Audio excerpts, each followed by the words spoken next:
Boa tarde, pessoal. Sejam bem-vindos aqui ao nosso mini curso de número 3, né, intitulado QGIS Básico. Né? Eu sou o professor Francisco, professor também, além de professor do Campus Piripiri, né, do IFP Campus Piripiri, professor também do MAPEPROF, né, do mestrado profissional em Planejamento e Análise Espacial. Nós vamos ficar aqui esses 2 dias, né, com vocês.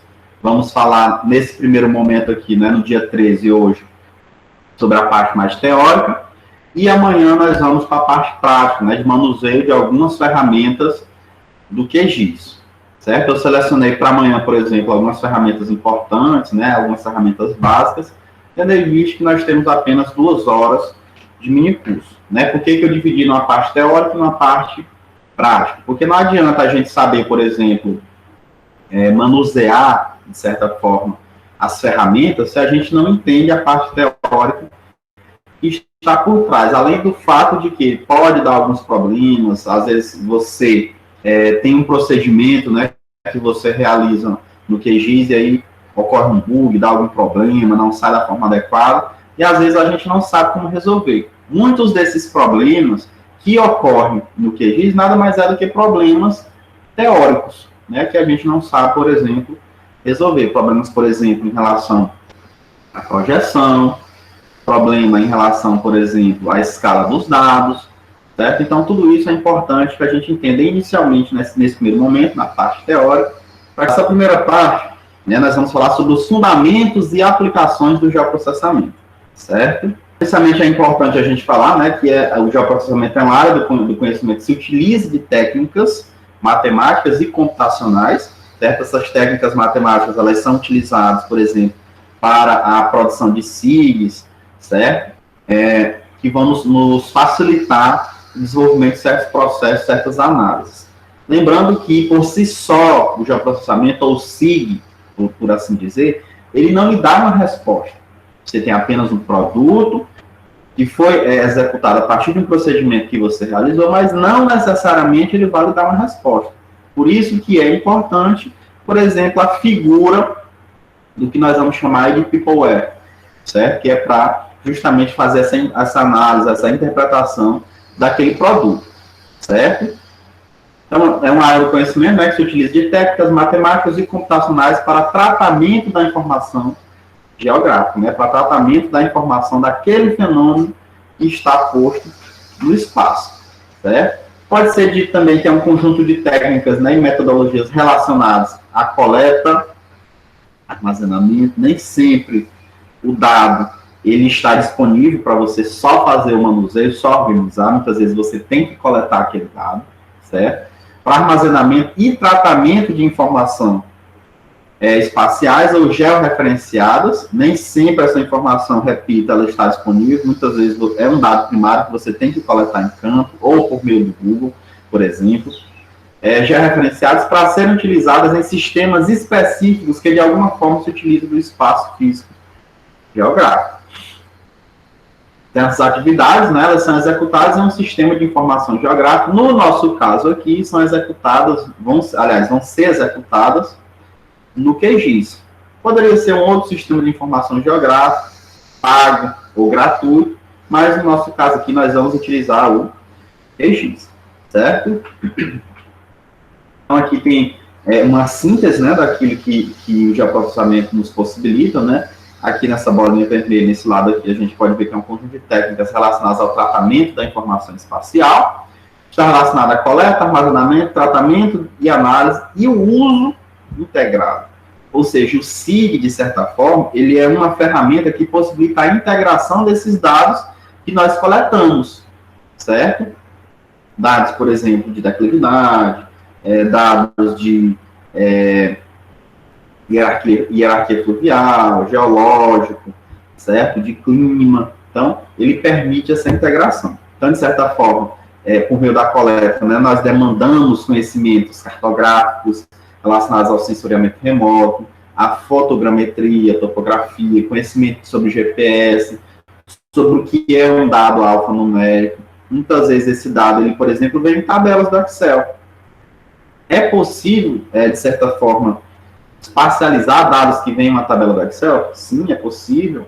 certo? A gente fazer essa espacialização. Por exemplo, você tem dados de precipitação, dados que são pontuais de estações pluviométricas, mas que é possível, por meio de um sistema de informação geográfica, você realizar uma interpolação, e a partir dessa interpolação você gerar uma malha, certo? Que é o que nós chamamos de arquivo matricial.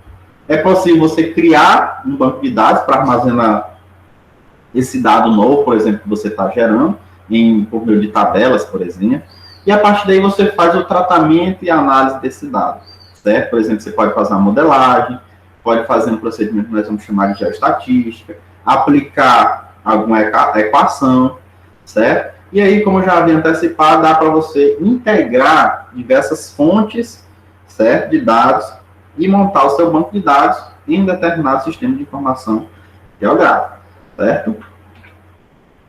Passando aqui adiante, né, o geoprocessamento é um conjunto de tecnologias coleta, tratamento, manipulação e apresentação de informações espaciais voltado para um objetivo específico, ou seja, o geoprocessamento ele vai ser apenas uma forma de você encontrar, manusear aquele dado, certo? Mas a interpretação daquele produto, ele não vai lhe possibilitar, certo? Quem tem que fazer a interpretação é você, certo? Por isso que é importante, por exemplo, você conhecer algumas técnicas, conhecer, por exemplo, alguns termos, alguns conceitos, para quando você tiver aquele produto lá oriundo, daquele tratamento que você fez, daquele refinamento que você fez, você esteja apto a interpretar aquele produto, certo? Muitas vezes, por exemplo, quando a gente está produzindo um trabalho, aquele procedimento que você realizou lá no Sistema de Informação Geográfica, que gerou um produto,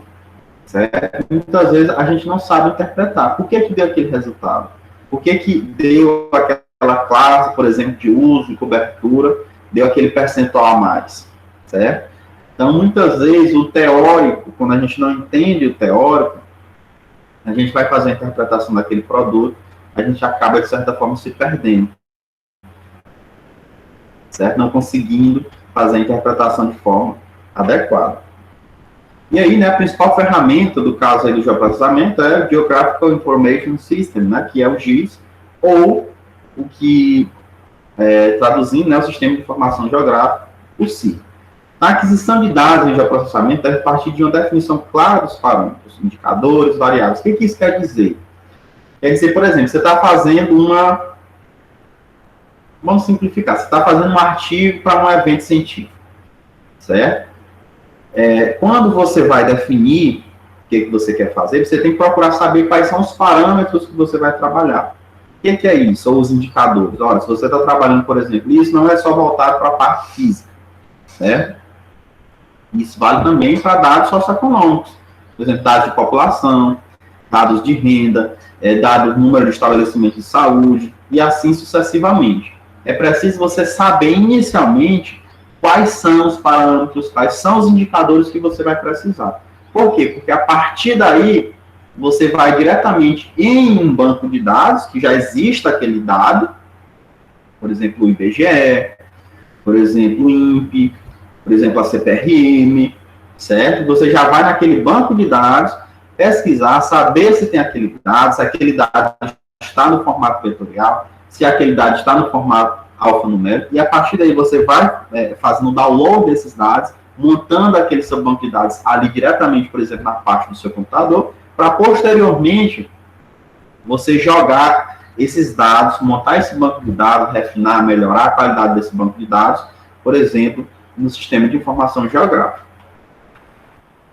E aí, né, sobre o histórico, por exemplo, do geoprocessamento ou da análise espacial, né, tem o famoso caso aí que ocorreu lá em Londres, né, em 1854, onde havia um grave problema de pandemia, aliás, de epidemia de cólera, né, naquele tempo não se tinha o conhecimento, por exemplo, que se tem hoje, não se sabia qual era a causa da cólera, certo? Não se sabia qual era a forma de contágio da cólera, então numa situação onde já havia ocorrido aí em Londres 500 mortes, né, um médico inglês aí, o Dr. John Snow, foi que ele imaginou, né? Ele pegou o mapa, né, da cidade, ó, um determinado trecho da cidade, aqui de Londres, certo? E o que foi que ele fez? Ele saiu marcando pontos, ó. Ó. Então, ó, ele colocou no mapa da cidade a localização dos doentes de cólera e dos poços de água, ou seja, ele teve uma hipótese de que a água era a fonte transmissora de contaminação, certo, da cólera. Então, isso daqui, ó, ele foi colocando dentro do mapa, ó, esses pontinhos, o X aqui, como vocês estão vendo, certo? Isso daqui ele foi colocando dentro do mapa. Ele percebeu que a maioria dos casos estava concentrada em torno de um poço que estava localizado aí na Bowler Street. E foi o que ele fez. Isso é uma hipótese, certo? Ele ordenou a lacração desse posto. E aí, o que foi que aconteceu? O que foi que ele pensou? Ele imaginou, ó, ele teve, de certa forma, uma hipótese, né? Se a maioria dos casos de contaminação estava próximo a esses poços, possivelmente tinha alguma coisa a ver com a água. Então, ele fez um teste, né? Ele testou uma hipótese. Ou seja, ele mandou lacrar aquele poço que tinha maior concentração de casos próximos. E aí, o que foi que aconteceu? E isso contribuiu para, de certa forma, reduzir a epidemia. Ele acertou, né? Hoje nós sabemos que a cólera, a forma de transmissão da cólera é por meio da água, certo? Então, o caso, de certa forma, forneceu evidência empírica para a hipótese dele, que depois ia ser comprovada, né, de que a ingestão de água contaminada transmitia a cólera, certo? Então, passando aí adiante, né, dando um salto aí, já de quase um século, praticamente. As primeiras tentativas, né, de automatização do processamento de dados, né, com características espaciais, ocorreu na Inglaterra e nos Estados Unidos. Lá nos anos de 1950, né, no pós-Segunda Guerra Mundial, quando começou aquela corrida lá armamentista, aquela corrida tecnológica entre, principalmente aí os países, no caso aqui,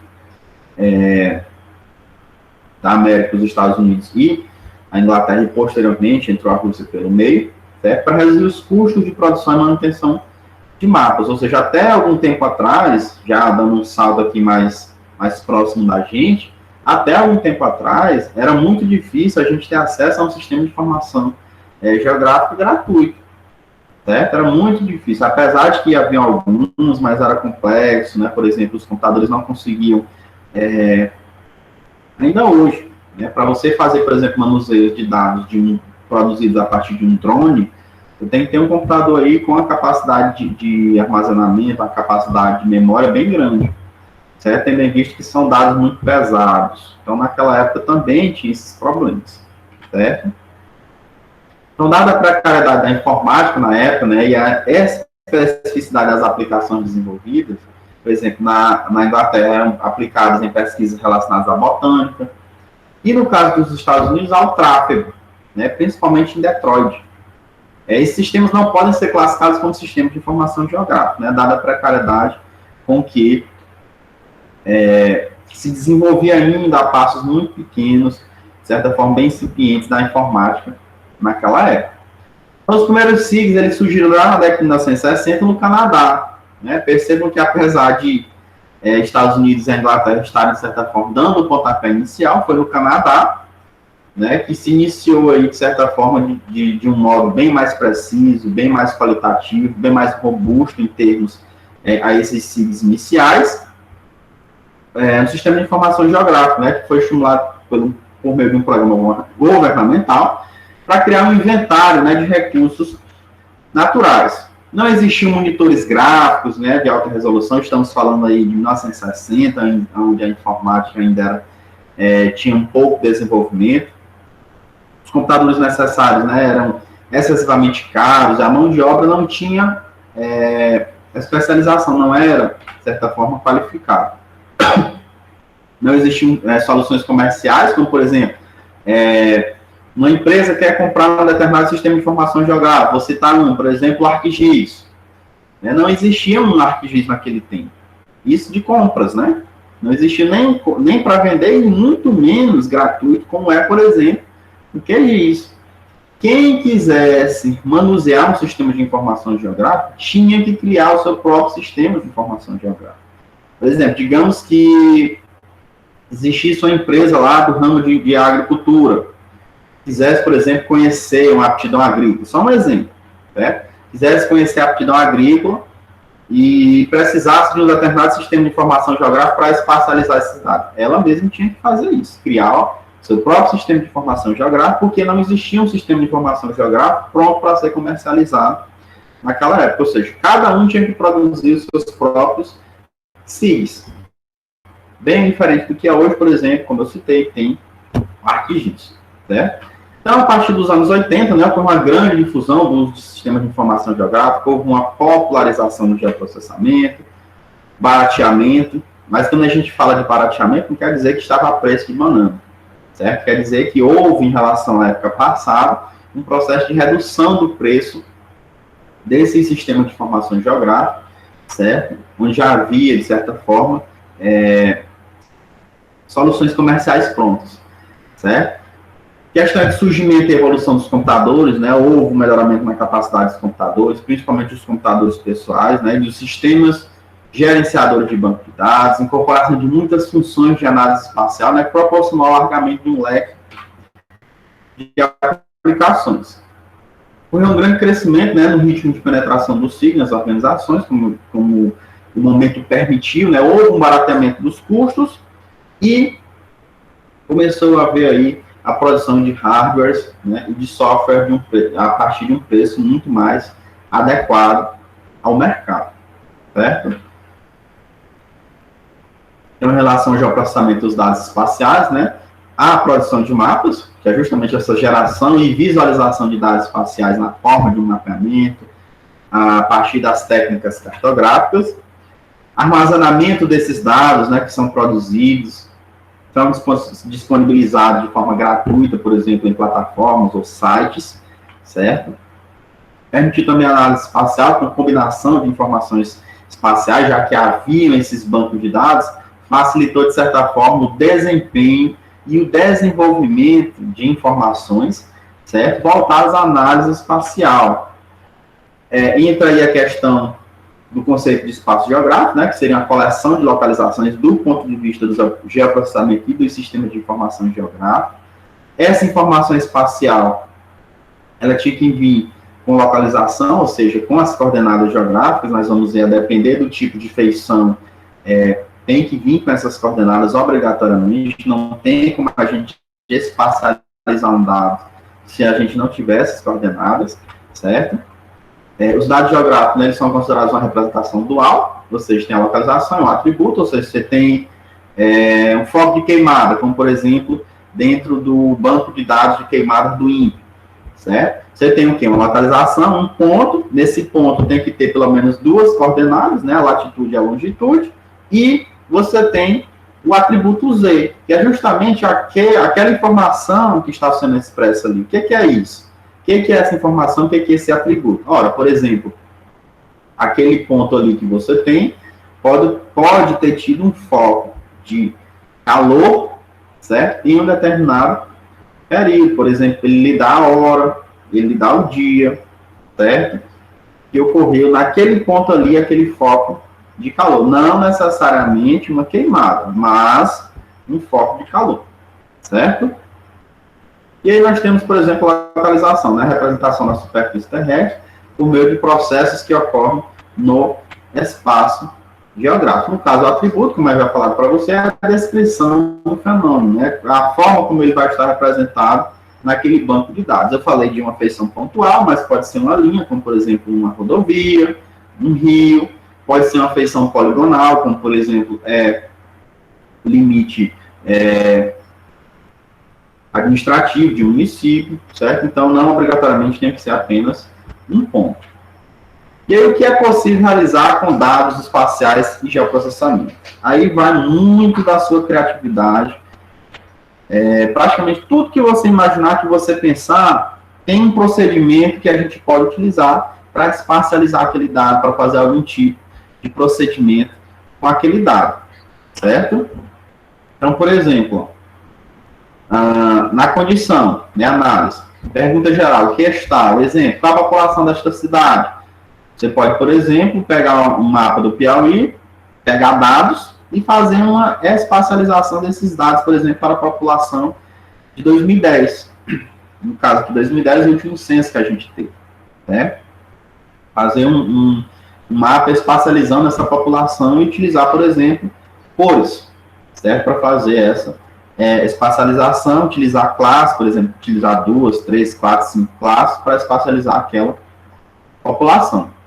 A localização, onde está, né? Quais áreas com declividade acima de 20%. Por exemplo, você utiliza uma paleta de cores adequada para expressar a declividade, né? Que vai variar do verde mais escuro para o vermelho. E aí você vai ter aquelas áreas com maior declividade. De tendência, né? O que mudou? Você pode fazer um comparativo entre dois mapas, 2 anos, por exemplo, você pega 2 mapas satélite, 2010, 2020, e vai ver o que mudou em uma determinada cidade, o que mudou em determinada bacia hidrográfica, a partir de técnicas simples, como é, por exemplo, a aplicação de um índice de cobertura vegetal, como é o MDVI, como é o SAB, como o MDWI, como o índice de queimadas, entre outras possibilidades. Fatiamento, né? Por onde ir? Qual é o melhor caminho para o metrô? Local menos acidentado, isso já é uma análise um pouco mais complexa, né? Por exemplo, que tipo de geologia tem naquela área, certo? Então, isso também está relacionado à questão da análise espacial. Padrões, né? Qual o padrão? Qual a distribuição da dengue em Teresina?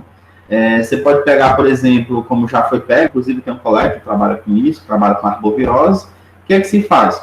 Mapa de densidade, por exemplo, que é o famoso mapa de calor. Você pega todos aqueles pontos de caso de dengue, por exemplo, ao longo de 10 anos.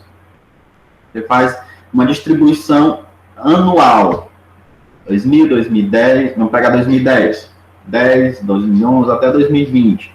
E aí você mostra aquele padrão bem ali. Faz por ano e, posteriormente, você junta todos esses pontos e faz um mapa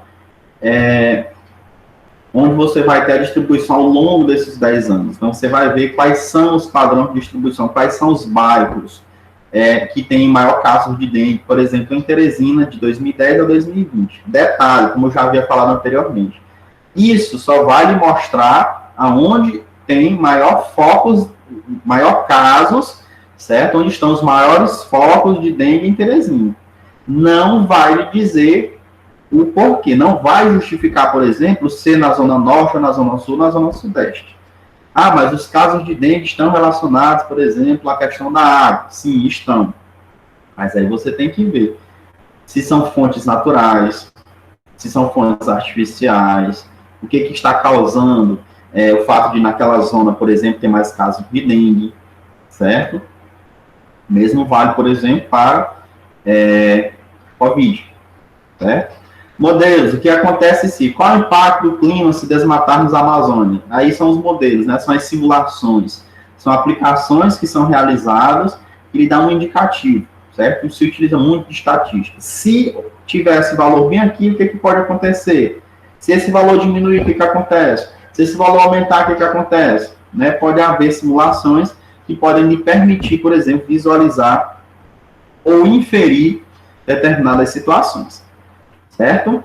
Então, aqui nós temos essas possibilidades. Voltando aqui, planejamento, né? Pode ser aplicado no planejamento, arquitetura, seleção de locais para empreendimentos, né? Tendo em vista o nível de complexidade da área, solo, geologia, análise ambiental, geologia e geofísica, gerenciamento de recursos hídricos, gerenciamento de infraestrutura, planejamento militar, engenharia florestal, gerenciamento territorial. Então, tudo isso é possível realizar por meio de um sistema de informação geográfica, certo? E o que é um SIG? Eu já falei várias vezes esse termozinho, né? O que é um sistema de informação geográfica? Nada mais é do que um ambiente computacional para o geoprocessamento. É como se a gente tivesse ali uma fábrica ou uma empresa com alguns setores, certo? Por meio de um SIG, você consegue integrar dados cartográficos, cadastrais, de sensores remotos. Você consegue integrar até dados de feição diferente, ou seja, de ponto, de linha, de polígono. Você consegue integrar dados vetoriais com dados matriciais, consegue produzir dados vetoriais ou matriciais a partir de dados alfanuméricos, certo? Então, tudo isso é possível em um ambiente SIG. Você consegue consultar, recuperar, visualizar, manipular conteúdo de um banco de dados já referenciado, por exemplo. Aí nós temos algumas partes, né, do SIG. Nós temos o hardware, nada mais é do que os componentes físicos. Por exemplo, eu estou utilizando agora um hardware, né, para fazer essa apresentação para vocês. Estou utilizando um notebook, estou utilizando, por exemplo, um mouse, estou utilizando, por exemplo, mesmo que não esteja ligado ao computador, mas estou utilizando um smartphone, justamente para ir autorizando quem for entrar posteriormente. No entanto, configuro um hardware, né, porque tem uma parte física, certo? Aí nós temos alguns exemplos, uma mesa digitalizadora, um scanner, um plotter, um teclado, uma impressora e assim sucessivamente. É o equipamento, né, que você tem, certo? Que configura o SIG. O software, né, que são os programas, nós vamos utilizar, por exemplo, amanhã, Sistema de Informação Geográfica, nós vamos utilizar o QGIS, certo? São programas, né, que estão ligados a ambientes computacionais, né, envolvendo dados georreferenciados. Aí nós temos vários. Tem o ArcInfo, ArcView, Spring, Idris, MapInfo, nós vamos ter o QGIS, nós vamos ter TerraView, nós vamos ter, por exemplo, o Env, nós vamos ter uma infinidade aí de sistemas de informação geográfica, de programas, né, que é o programa propriamente dito que está instalado no seu computador, que vai lhe possibilitar a operacionalização de diversos procedimentos. E aí temos o Peopleware, né, que é formado por dois grupos, o analista e o programador, né, além dos usuários finais. O incremento aí da informação, né, os grupos eles vêm se sobrepondo. Muitas vezes o analista, muitas vezes é o próprio programador, o usuário final, por exemplo, ele já domina certas técnicas, muitas vezes ele é o próprio analista, ou o próprio programador, então, por isso que se diz que ao longo do tempo, aí, principalmente agora, esses grupos eles vêm se sobrepondo, certo? E aí temos a parte que talvez também seja uma das mais importantes, né, que é a base de dados, que são os arquivos, né, os arquivos alfanuméricos, as tabelas da Excel, certo? São os arquivos vetoriais, são os arquivos matriciais, certo? Que vai lhe permitir fazer a produção desses mapas. Nós vamos ter aí métodos e procedimentos de entrada, né, processamento e saída desses dados, ou seja, nós vamos ter esse dado mais bruto, né, esse dado que não está refinado, nós vamos ter o processamento, que é o refinamento desse dado, a melhoria desse dado, melhoria em termos de escala, conversão, reprojeção desses dados, e nós vamos ter o produto final, certo? Isso aí vai evitar redundância de informações, otimizar o uso dos equipamentos, gerar resultados mais condizentes com as necessidades que o usuário tem, certo? Temos os subsistemas de um sistema de informação geográfica, nós vamos ter a coleta de dados, através, pode ser não somente por meio, por exemplo, de dados secundários, onde você vai lá no IBGE, no CPRM, no INPE, pega aquele dado que já está produzido, mas você pode ir a campo. E, dependendo do tipo de estudo que você vai fazer, isso é até um procedimento obrigatório, né? Porque não adianta você produzir os seus mapas e ficar lá da sua casa achando que está tudo legal, que está batendo a informação que está no espaço geográfico com aquilo que está dentro do mapa, certo? Na maioria das vezes, e quase sempre, por assim dizer, você tem que fazer um trabalho de campo, certo? Mapeamentos com uso de fotografias aéreas, imagens de satélite, aplicação de questionário. Sim, a gente pode espacializar dados a partir de questionamentos, de questionários, de entrevistas que você fez. E aí, a questão da compilação de dados já existentes. Por exemplo, um mapa, uma carta DSG, certo? Uma carta analógica, um mapa do Radan, certo? Você pode pegar esse dado, esse mapa que já existe, e transformar em um elemento cartográfico digital, certo? Entrada e verificação dos dados envolve duas operações distintas, né? Que é a codificação ou a conversão das informações, né? Que é o meio digital, a criação de base de dados. Tem a questão do armazenamento e do gerenciamento, né, de maneira pela qual os dados eles estão estruturados e organizados na sua base de dados, né, naquela tabela lá que você produziu, facilitando, por exemplo, uma rápida consulta caso você necessite fazer dentro de um sistema de informação geográfica. Temos o pré-processamento dos dados, né, que, por exemplo, a mudança de escalas, por exemplo, as imagens do Landsat, você tem que fazer uma reprojeção né? Porque elas vêm projetadas para o hemisfério norte, certo? Conversão, por exemplo, você vai trabalhar com índice. Né? O mais interessante é que você pegue todos aqueles arquivos vetoriais que você tem e converta todos eles para matricial, para você poder fazer, por exemplo, álgebra de mapas, certo? Ou vice-versa. Você tem os dados ali em matricial e precisa converter para vetorial. Então, isso nós chamamos de pré-processamento dos dados. União de base de dados, por exemplo, você tem tabelas, você tem um vetor com os municípios, todos os municípios do Brasil, mas você não tem um determinado dado que está numa tabela do Excel. O que você vai fazer? Uma união de tabelas. Você vai unir a tabela do Excel com a tabela do vetor. Isso é um procedimento também possível. Já imaginou você digitar, só para a gente imaginar, só uma coluna, por exemplo, você está trabalhando com expectativa, esperança de vida ao nascer, para todos os municípios do Brasil. Imagine você ter que digitar um a um, mais de 5 mil municípios. Isso para dizer só uma coluna. Se você estiver trabalhando com análise multicritério. Então, questão do processamento dos dados, né? Em relação aí a essa parte, tem a questão da localização, certo? De uma entidade geográfica, né? A listagem de seus atributos, ou seja, por exemplo, você está trabalhando com determinado critério, com determinada fenômeno do espaço geográfico, geralmente naquela tabela tem a quantificação dele. Certo? A atualização dos dados, você tem dados, por exemplo, do IDH de um determinado município, 1990, 2000, 2010, e aí quando sai o novo censo, né, eu possivelmente 2022, você vai atualizando aquele banco de dados, certo? Você vai atualizando aqueles dados que estão ali disponíveis, que vão chegando novamente. O mesmo vale para a precipitação, o mesmo vale para qualquer dado, né? A partir do momento que você tem a possibilidade de ir atualizando esse dado, você vai criando, aliás, ampliando o seu banco de dados, a sua tabela de atributos. Tem a questão das operações aritméticas, né? Cálculo de área, cálculos estatísticos, aplicação de alguma técnica, também é possível fazer naquele banco de dados. Questão do posicionamento, né? Você vai localizar aquele dado, classificação entre planos de informação, né, a questão dos sistemas de referências diferentes, né, isso aí também você pode fazer no processamento, filtragens espaciais, como por exemplo, você quer só aqueles dados até um certo valor, você quer só os dados de uma determinada região, ou você quer só os dados de um determinado bairro, tudo isso é possível fazer a partir desse processamento de dados, certo?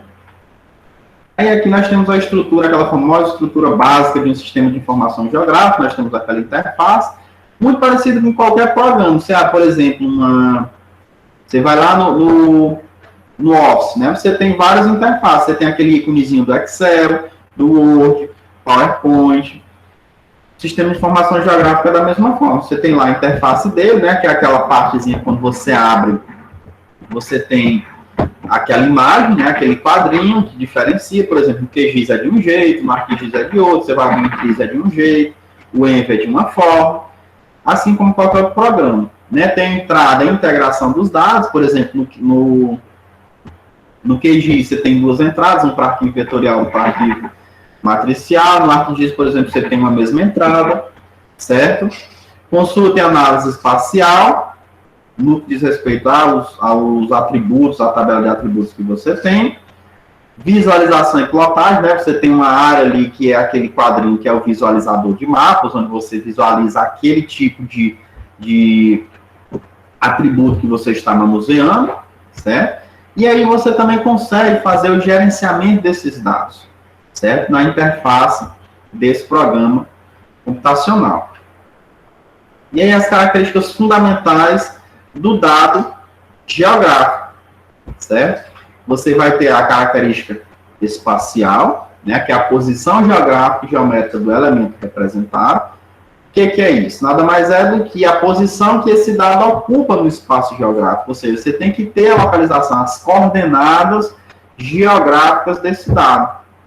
Seja no sistema UTM, ou seja no sistema de coordenadas, você tem que ter esse sistema de amarramento que vai posicionar, vai lhe mostrar no espaço onde é que está aquele seu dado. Tem a característica aí não espacial, né, que é a descrição alfanumérica. Por exemplo, Eu já até falei, né, a questão de um ponto. Você tem um foco de calor, que é um ponto. Você tem um foco de calor lá em São Paulo, por exemplo. Você tem a coordenada, você tem a longitude, você tem a latitude. Certo? Mas aí, o que vem a ser essa característica não fundamental? Por exemplo, qual foi a data que ocorreu esse foco de calor? Qual foi a data que o satélite passou por ali que me mostrou aquele foco de calor? Certo? Então, isso, no caso, seria uma característica não espacial. Um outro exemplo, você tem um posto pluviométrico, né, uma estação pluviométrica lá, sei lá, da Agência Nacional de Águas ou do IMET. Para o dia, digamos, para o dia 13 de julho, que é hoje, lá no Rio de Janeiro, teve quantos milímetros de chuva? Então, esses milímetros de chuva que teve, por exemplo, no dia 13 de julho, é um dado não espacial. Por quê? Porque é uma descrição numérica de um determinado fenômeno que você tem o quê? A coordenada.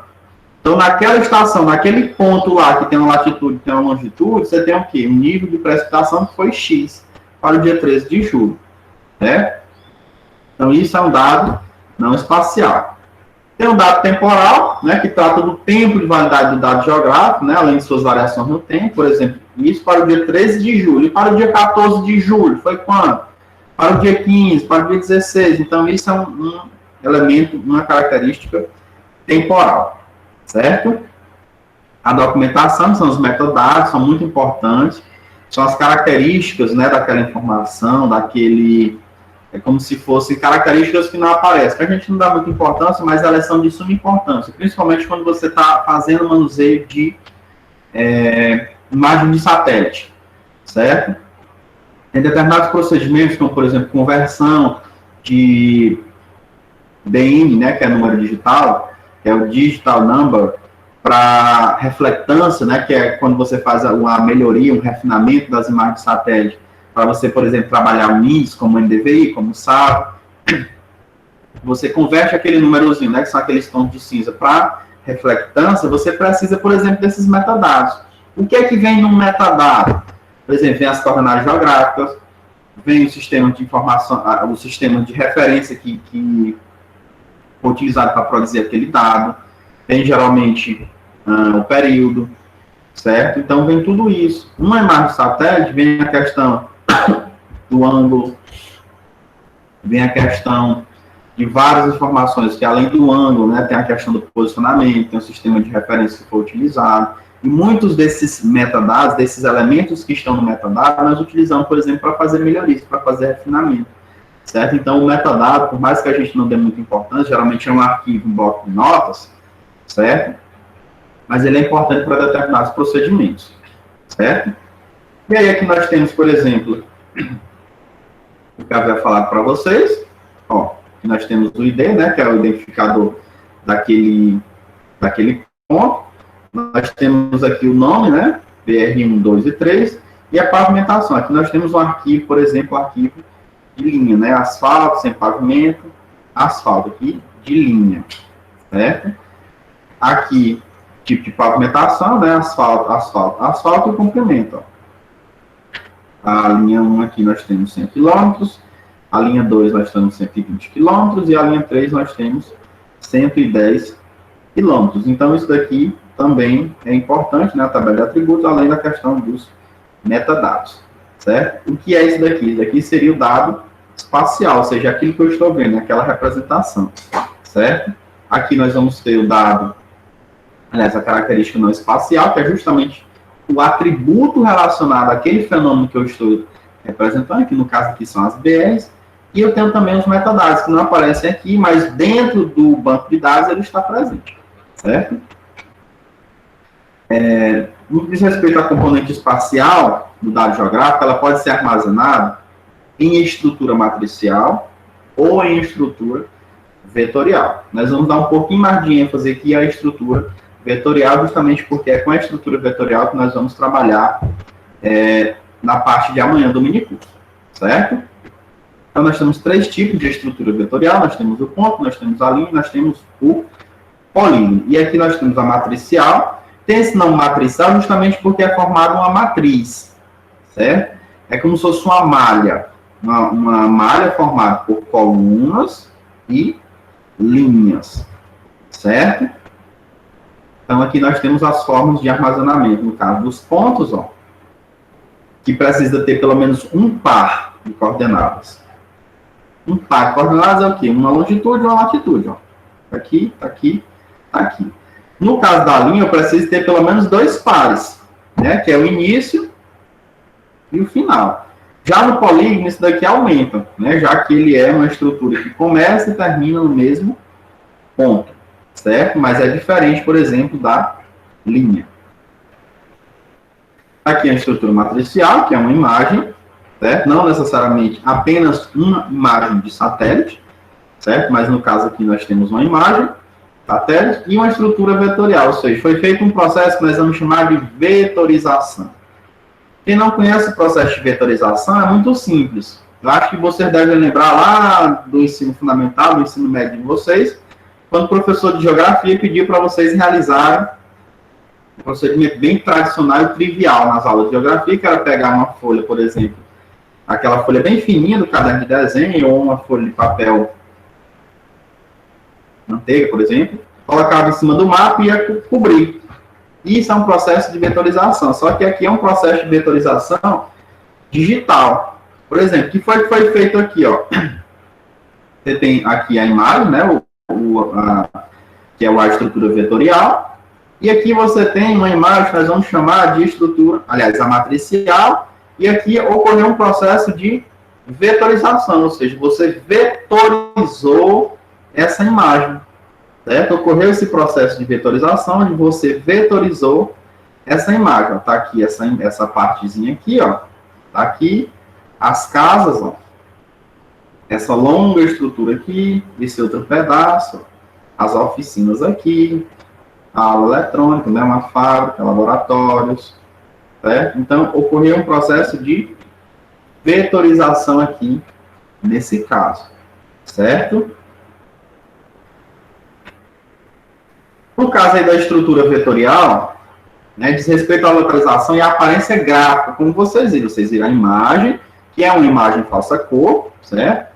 De cada elemento do mundo real, ou seja, tinha lá a fábrica, tinha os laboratórios, vocês viram como fica, do ponto de vista vetorial, como se fosse uma parte gráfica, certo? Que são representados por um ou mais pares de coordenadas, um ou mais pares. No caso, quando ele fala um par, é justamente os pontos. Quando ele está se referindo a mais pares, aí nós temos as linhas e as zonas, áreas, ou polígono, tem esses termos que nós utilizamos, certo?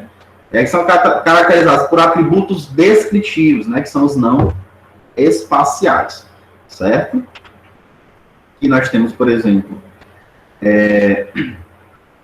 mostrando para vocês, né, o que é um arquivo vetorial. Então, aqui nós temos polígono, certo? Cada pedacinho desse daqui é um polígono, certo? Isso não é exclusivo, né, dos programas de SIG. Por exemplo, no CAD, quem trabalha com CAD, quem já trabalhou com CAD, certo? Também é possível fazer esse tipo de estrutura. O uso da estrutura vetorial, né, dos SIGs, é bem mais sofisticado. Por que é mais sofisticado? Porque além do tratamento de topologia, né, associado a atributos alfanuméricos, também é possível fazer a indexação espacial desses elementos, desses atributos com os quais nós estamos trabalhando. Certo? Em um SIG, em geral, né, a gente constrói apenas pontos e conjuntos de segmentos em retas. Aqui o mesmo exemplo, mostrando justamente essa estrutura poligonal. Nós temos os pontos, por exemplo, que são as sedes municipais, certo? Aqui nós temos a tabela de atributos, ó, onde nós temos aqui o geocódigo, nós temos aqui o nome do município, nós temos aqui o ID, né? Nós temos o geocódigo, nós temos aqui, no caso aqui, o código, o ID, né? Nós temos aqui a data, né, o estado. Então, tudo isso daqui que está aqui dentro, nós vamos chamar de dado, de característica não espacial, certo?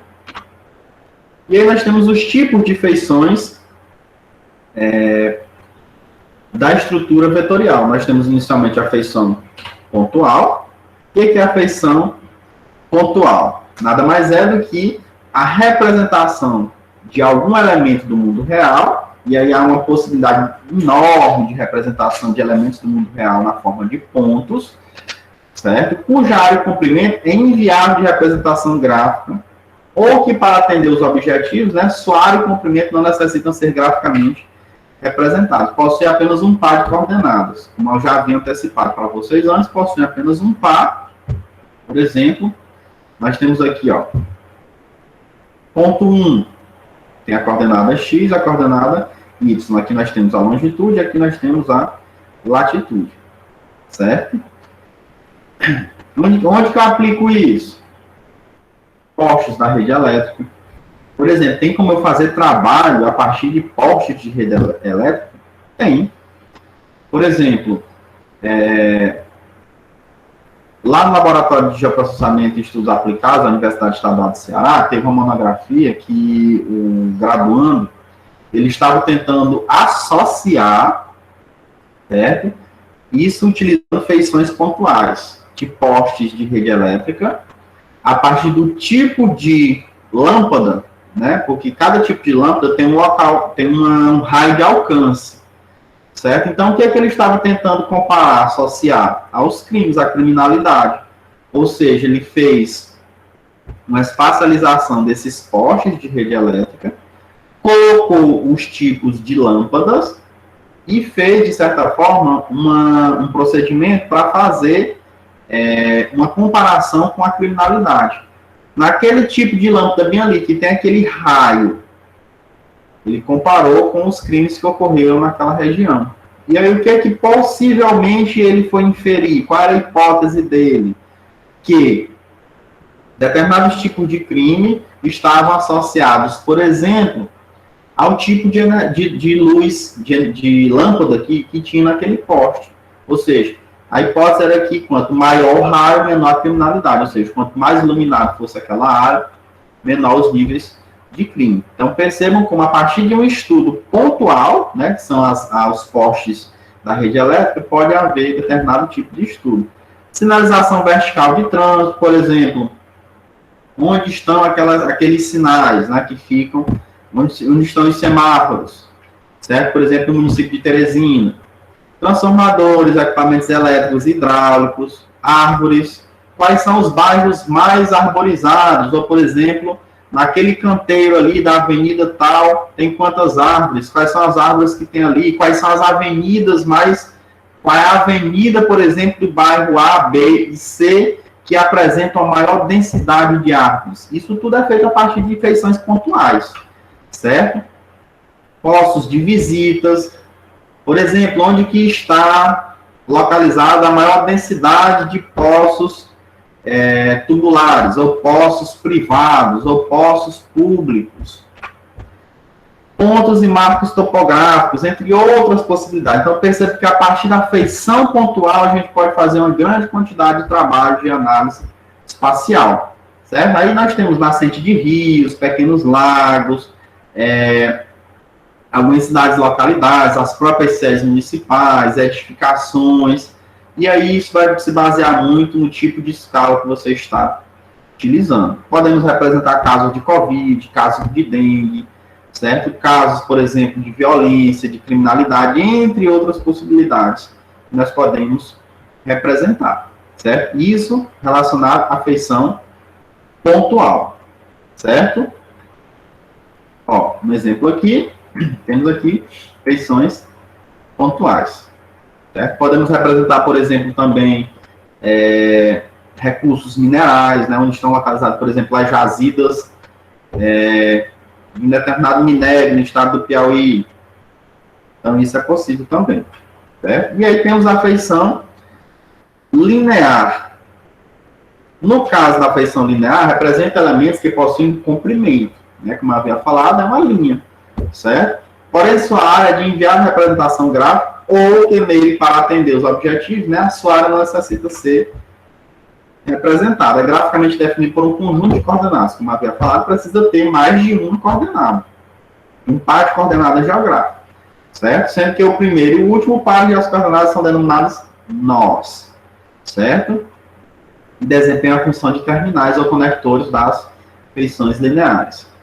Certo? Os pares de coordenadas intermediárias, né, são os vértices da feição linear. E através desses pares de coordenadas, que formam um conjunto de feições lineares, é possível a gente obter propriedades topológicas, comprimento, direção, conectividade e adjacência. Ó, aqui nós temos as linhas. Percebam que é preciso ter pelo menos um par de coordenadas, ó, nos extremos. Certo? Aqui os pares de coordenadas. Certo? O que eu posso representar por meio de uma feição linear? Linha de distribuição elétrica, que não é a mesma coisa dos postes. O poste eu tenho um aqui, tem outro aqui, tem outro aqui, outro lá, mas a linha de transmissão é o que une, certo? Esses postes. Cabos de telefonia fixa, encanamento de água, esgoto e gás, eixos de logradouro, eixos da rede de drenagem, a própria rede de drenagem, riachos, rios, estradas, conforme a escala de representação. Então, aqui, ó, tem rodovias, tem uma rede de drenagem. É possível fazer trabalhos, por exemplo, quantitativos, utilizando linhas? Por exemplo, orientei um trabalho, estou orientando, em que as pessoas que estão produzindo esse trabalho fizeram uma visita a 2 bairros do município de Piracuruca, aplicaram um índice de qualidade ambiental, né? A gente utilizou algumas variáveis, certo? Elas foram a campo, e aí nós botamos cada um desses valores que foram obtidos dentro de uma tabela de atributos. Inicialmente, nós utilizamos uma tabelinha do Excel, utilizamos, se não me engano, 8 variáveis.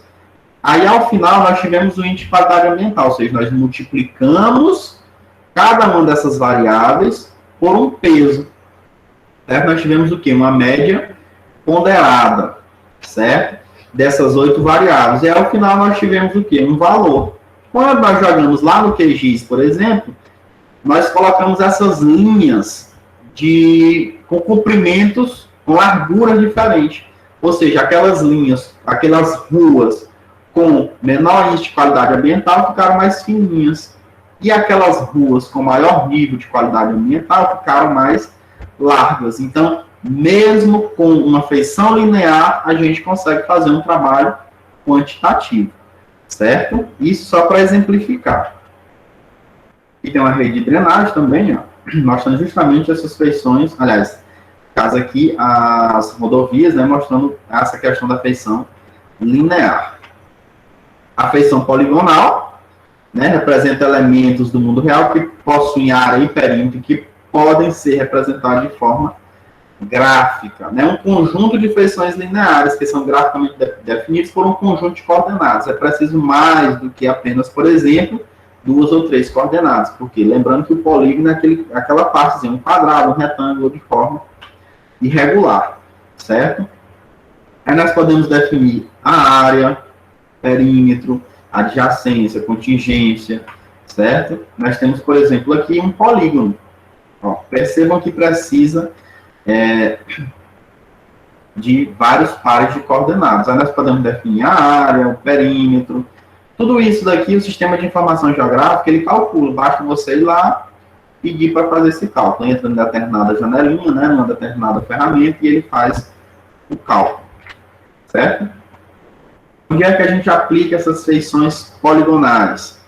Limites políticos e administrativos, corpos d'água, lotes, quadras, categoria de vegetação, de solo, geologia, geomorfologia, entre outras possibilidades. Isso daqui, por exemplo, dentro de uma feição poligonal, nós podemos fazer uma álgebra de mapa para calcular um índice de suscetibilidade de alguma área, certo? Então, por exemplo, aqui, ó, essas partezinhas verdes, por exemplo, até essa azul aqui, né, que está relacionada a um oceano, é um polígono. Esses trechos que estão em branco aqui, ó, esses pedacinhos aqui, é um polígono, certo? Então, isso é uma feição poligonal. E aí, a aplicação do geoprocessamento, né? Ordenamento e gestão do território.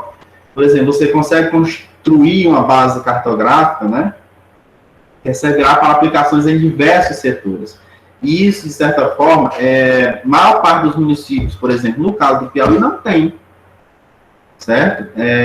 Não tem essa base cartográfica, não tem o mapeamento dos elementos que tem em sua zona, seja a zona rural, ou seja a zona urbana. Então, de certa forma, eles acabam, os gestores, né, acabam por complicar as suas gestões, a administração, justamente porque não tem visualização num mapa simples, certo? Do que tem dentro daquele município. Não tem a identificação de logradouros, lotes, glebas, edificações, redes de infraestrutura, propriedades rurais, estradas, acidente geográfico, como, por exemplo, um rio, certo? Isso acaba dificultando o planejamento urbano e a ordenação do uso do solo. Inclusive, por exemplo, para processos de legislação, né? Como, por exemplo, a questão do plano diretor que os municípios eles têm de realizar, certo? A maior parte dos municípios tem esses dados apenas a partir do IBGE, que não são dados condizentes com a escala municipal, eles são dados muito gerais. Por exemplo, para o município de Piracuruca, nós não temos, temos um mapa que está no plano diretor, mas ele está em PDF. Se eu quiser realizar um trabalho, eu tenho que fazer um processo de vetorização, certo? Porque não tem esse dado disponível. Então, é muito complicado, por exemplo, o trabalho de pesquisa, justamente quando esse dado a nível de um município do tamanho de Piracuruca, do porte de Piracuruca, que é um pequeno município, ele não está disponível. Isso complica demais a vida do pesquisador. É muito diferente, por exemplo, dos dados que estão disponíveis lá para o município de Teresina, que são dados condizentes com a escala do município, certo? Por exemplo, como eu não tenho dado por bairro aqui, se eu for trabalhar determinada tema, né, complica se eu for trabalhar em termos de bairro, porque não tem. Tem em termos de setor censitário, mas dados gerais do censo realizado pelo IBGE. Então, isso, de certa forma, complica tanto a vida do pesquisador e o gestor também não tem noção que isso dificulta a gestão dele, certo? Otimização de arrecadação, né, atualização da base cartográfica do município para a implantação de uma base aí geoprocessada, né, que fornece volume significativo de informações sobre, por exemplo, a questão do cadastro urbano em relação às habitações, certo? Isso se recomenda, né, que fosse realizado, sei lá, a cada 2 anos, a cada 5 anos, a cada 10 anos, justamente, por exemplo, a cobrança do IPTU. Só um exemplo, com certeza, tem determinadas casas que pagam um IPTU que não é condizente com o seu tamanho. Por quê? Porque não há essa atualização. Muitas vezes nem há essa base de dados no município, certo? Então, por exemplo, o município deixa de arrecadar um valor a mais porque a sua base de dados ela é precária, certo? Localização de equipamentos e serviços urbanos, por exemplo, o gestor, será se ele sabe, o gestor de um município, será se ele sabe onde estão todas as escolas, em termos de localização, onde é que estão todos os postos de saúde, em termos de localização, todas as igrejas, em termos religiosos, tanto as igrejas católicas quanto as evangélicas. Então, isso, os comércios, por exemplo, onde estão todos os supermercados, onde estão todas as farmácias, é possível colocar isso dentro de um mapa? E muitas vezes é possível colocar, por exemplo, sem nem sair de casa. Você pega uma imagem, por exemplo, do Google, vai pegando o ponto, né, a coordenada geográfica, e vai colocando ali, certo? Isso dá até para você fazer um trabalho, por exemplo, de inferir o porquê determinados estabelecimentos estão ali. E a gente sabe que não é um estabelecimento, ele não surge ali da noite para o dia, e sem uma determinada situação que o coloque naquele local. Ou é porque tem muito movimento, ou porque é um local que é pouco violento, ou é porque é um local em que a área, de certa forma, o valor daquela área era baixo, certo? Então, ali, dá para você fazer até um trabalho de pesquisa, Tendo uma base cartográfica, né, informações socioeconômicas sobre os equipamentos públicos, é possível identificar as áreas carentes, os melhores locais para a instalação de equipamentos e serviços públicos. Por exemplo, tem determinadas escolas, que os alunos aqui de Piracuruta realizaram estudos acerca dos equipamentos urbanos, e as escolas estavam em área de inundação, por exemplo, como é o caso de São José do Divino, que a área foi cedida pelo prefeito, ou parente do prefeito, questões políticas, né? Mas aquela área estava dentro de uma área de inundação. Então, todo ano, quando é lá no primeiro semestre, ocorre de haver suspensão das aulas, justamente porque a escola fica sobre aquele risco lá de ser inundada. Então, isso, de certa forma, facilitaria, por exemplo, a tomada de decisão do gestor, certo? Identificação de público-alvo de políticas públicas, onde estão localizados nos municípios do Piauí, quais são os municípios do Piauí, no caso do governo do estado, né, que demandam maior investimentos em políticas públicas. Ou dentro da capital, Teresina, quais são os bairros que apresentam os piores indicadores socioeconômicos. Dentro daquele bairro, perceba que eu estou trabalhando com escala diferente, do município descer para o bairro, do bairro, quais são as áreas que apresentam ali as maiores demandas em termos socioeconômicos, problemas de habitação, problemas de saúde, casos de dengue, casos de Covid, quais são as áreas, né, dentro daquele bairro. Então, tudo isso é cartografável, né, e facilita a tomada de decisões, certo? A partir de uma base de dados, é possível a gente utilizar essa base de dados para, de certa forma, desenhar políticas públicas. Só que muitas vezes isso não é relevante, né, para os governos, ou muitas vezes eles não sabem da importância que isso tem, de certa forma, para a sua gestão. Então, informações sobre crianças residentes no município, incidência de doenças, como é o caso, por exemplo, da Covid, são relevantes para a tomada de decisão. Gestão ambiental, né, quando se falava, por exemplo, ontem, de um determinado trabalho, né, do mestrado, sobre a questão de resíduos sólidos, certo? É possível a gente ver, por exemplo, estudos que vão mostrar ou vão cartografar determinadas áreas que são propícias para a instalação de aterros sanitários, ou áreas que são impróprias para habitação, ou áreas onde pode haver, por exemplo, exploração de um determinado minério, de uma determinada substância, ou autorização da implantação de um determinado estabelecimento. Então, isso é o quê? Gestão do espaço, gestão territorial de forma ordenada, gerenciamento do sistema de transporte. Olha só que engraçado, né? Isso daí já é utilizado, por exemplo, no GPS. Às vezes a gente tem raiva que o GPS, quando a gente olha no GPS, né? Ele manda a gente pelo percurso maior. Aí a gente fica se perguntando por que ele mandou a gente por aquele local, sendo que é mais rápido e por aqui. Muitas vezes é porque ali tem um acidente, está com engarrafamento, certo? Então, isso permite o gerenciamento do sistema de transporte, certo? Localizar, por exemplo, onde está com um determinado problema, né? O trânsito mais lento, por exemplo. Estudo de demanda, né? Transporte coletivo de carregamento de vias, por exemplo, você tem uma via ali que tem uma quantidade bem grande de pessoas, então tem que colocar uma nova rota de ônibus ali, certo? Fazer com que um determinado ônibus passe a trafegar por ali. Então, tudo isso é possível fazer dentro do sistema de transporte, né? Gerenciamento. Comunicação com os cidadãos, né? Por meio dos chamados, por exemplo, de SIG online ou dos sites, né? Ao constituir uma base de dados mais elaborada, né, pode-se incorporar informações que permitem identificar necessidades e oportunidades de contato com os cidadãos. Então, isso também é possível, né? Identificar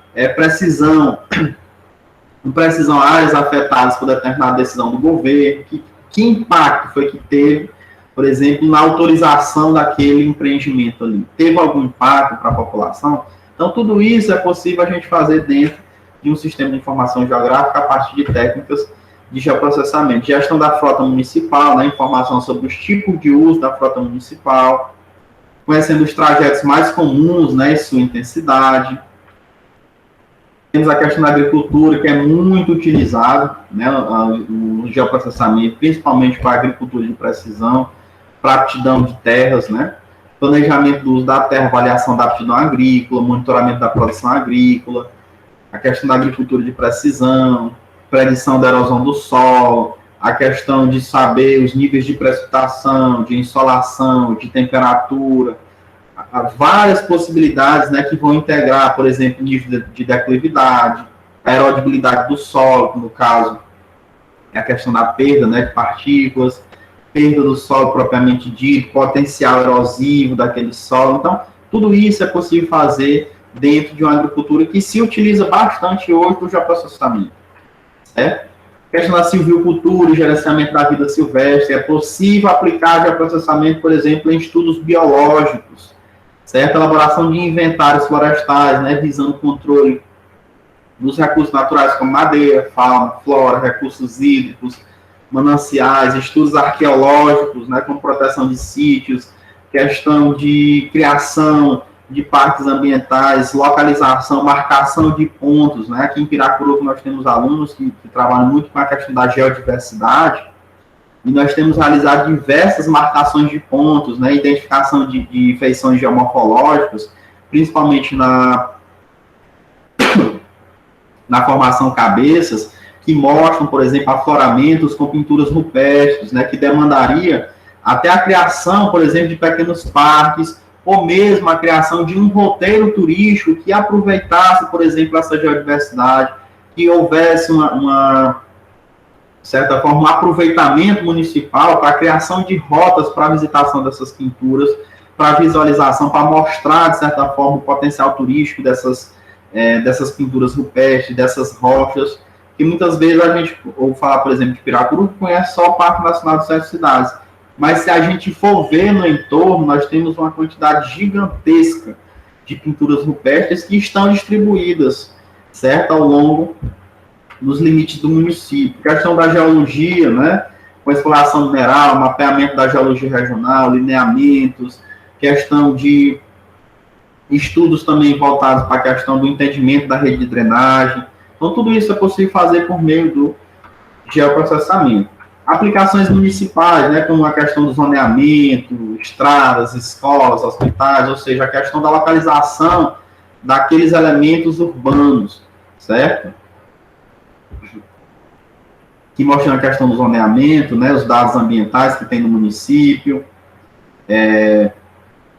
dados cadastrais, questão do armazenamento, aliás, arruamento, né, a infraestrutura. Então, tudo isso é possível criar, a partir disso, uma base de dados municipais que vai permitir ao gestor melhor direcionar os recursos estaduais para a melhoria da qualidade de vida da população, certo?